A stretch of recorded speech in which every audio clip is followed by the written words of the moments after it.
Advising others to tell the truth or be good can often sound like empty cliches, losing their impact due to their overuse.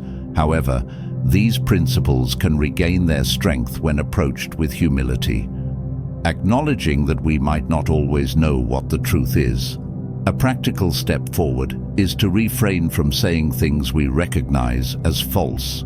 You might wonder how to discern falsehoods, which could lead to a complex discussion on the philosophy of truth. But diving into that philosophical debate isn't immediately necessary. The core issue is recognizing moments when we knowingly spread falsehoods, deceive, or manipulate through our words, whether it's to influence ourselves, others, or our circumstances. This behavior embodies a profound arrogance akin to the mythological representation of Satan, who symbolizes the belief in one's ability to distort reality without consequence. This is the ultimate arrogance, believing we can alter the fabric of reality to our benefit without repercussions. It's a fundamental truth that attempting to warp reality is futile and inevitably leads to negative outcomes, a lesson embedded in the essence of our collective wisdom. Understanding the implications of our actions within the frameworks we engage with is crucial. At times, we find ourselves bending the rules of the games we choose to participate in, which inherently disrupts the integrity of those systems. The foundational step toward integrity and responsibility is to cease any form of dishonesty or rule-bending in our pursuits. This act alone can significantly redirect our lives towards a more upright path, setting a foundation for genuine improvement. This concept ties into the broader narrative of human behavior and morality as illustrated by the flood narrative from the Bible. This story serves as a stark warning. Societal and individual corruption can lead to catastrophic collapse. The metaphor here extends beyond the physical destruction to a moral and existential decay. When individuals collectively aim towards degradation rather than improvement, they invite chaos, akin to the primordial chaos from which order originally emerged. This chaos represents the untapped potential and the dangers of undermining the structures that sustain us, both morally and socially. The flood story warns against the grave consequences of neglecting our responsibilities and gratitude towards the systems that nurture us. By exploiting these systems without contributing back, we risk unleashing chaos that can devastate on a personal, familial, and community level. This narrative follows the trajectory of human consciousness and morality, highlighting the capacity for self-aware malevolence as seen in the story of Cain and Abel. Cain's act of murdering Abel, his more virtuous brother, symbolizes the destruction of one's own ideals, the pinnacle of self-sabotage.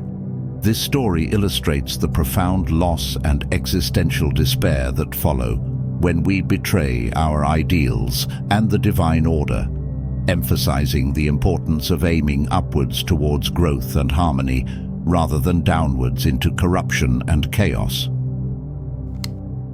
Consider the idea that our distance from goodness can be a measure of our own personal hell. When we let jealousy, resentment, and the urge to undermine those we aspire to be take over, we find ourselves in a situation that feels very much like hell. This concept is illustrated in the biblical narrative, starting with Cain's actions, which represent a departure from positive existence. Cain, fully aware of his actions, chooses a path contrary to life's constructive forces, leading to societal decay so severe that a reset, symbolized by the flood, becomes necessary. This series of events underscores a chilling truth about human societies. The downfall of a community often starts with the moral decay of its individuals. The most insightful analyses of historical catastrophes reveal that they were not merely the result of following orders or fear of punishment. Rather, they arose when individuals, one by one, chose to ignore the impending disaster and partake in dishonesty. This collective turning away from truth and right action led societies down a path that closely mirrors the biblical depiction of hell. Such narratives serve as a warning about the consequences of individual and collective moral failure. They remind us that when we detach ourselves from the good and embrace destructive behaviors, we contribute to a chain reaction that can lead to the unraveling of the very fabric of society. It's a powerful reflection on the responsibility we each bear to uphold integrity, not just for our own well-being, but for the health and survival of our communities. One of the most unsettling messages from the Genesis stories is the stark warning about how personal moral failings can significantly affect the wider universe. This raises a profound question. Do we genuinely desire our lives to carry deep meaning? It's tempting to wonder if some might prefer a touch of nihilism over confronting this daunting truth.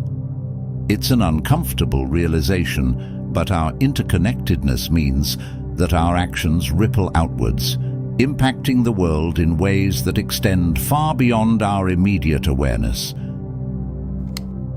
This interconnectedness is a double-edged sword, highlighting our incredible ability to influence and communicate, but also exposing us to vulnerabilities. Our deeds, both good and bad, can have far-reaching effects, a concept that many of us might sense on an instinctual level, even if we resist fully acknowledging it. This avoidance often comes from not wanting to confront the uncomfortable truths about ourselves, especially when it involves feelings of guilt or shame over our actions or inactions. At times, this sense of guilt or shame may be overwhelming, partly because deep down, we recognize that we might be contributing to negative outcomes, intentionally or not. This recognition is something people often know in an embodied sense, feeling it deeply, emotionally reacting to it, yet desperately avoiding bringing it into full consciousness, because facing such truths about ourselves can be incredibly daunting. Carl Jung introduced the idea of the shadow to explain that every person carries within them a darker aspect. This side must be recognized and embraced as part of our whole self. He famously said, "No tree can grow to heaven unless its roots reach down to hell," using this vivid imagery to convey that the shadow of a human being extends all the way to hell, emphasizing that he meant this quite literally and not as a metaphor. Our shadow connects us to universal forces that, if not acknowledged and understood, could lead us to contribute to negative outcomes in the world around us. Realizing the depth of our own potential for darkness can be profoundly unsettling. It's a realization that many people avoid confronting, keeping it at bay, because it challenges our self-perception.